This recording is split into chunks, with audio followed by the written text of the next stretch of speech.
صباح الفل. كلام كتير الأيام دي حول شهادة وزير التربية والتعليم الدكتور محمد عبد اللطيف.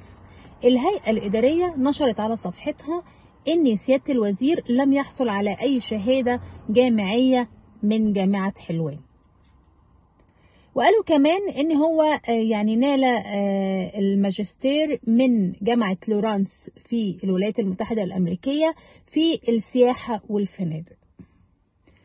نفس الجامعة كذبت فيما قبل إن هو يحصل على أي شهادة جامعية من جامعة لورانس في الولايات المتحدة الأمريكية، وإن الكلام ده عالي تماما من الصحة، وإن هو لم ينتسب لهذه الجامعة، وإن التخصص اللي قال عليه إن هو أخده من الجامعة أصلا غير موجود بهذه الجامعة على الإطلاق.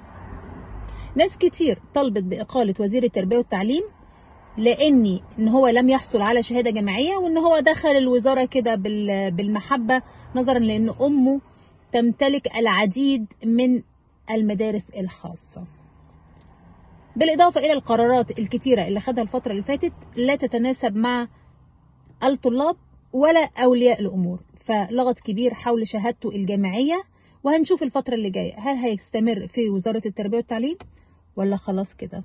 صباح الفل.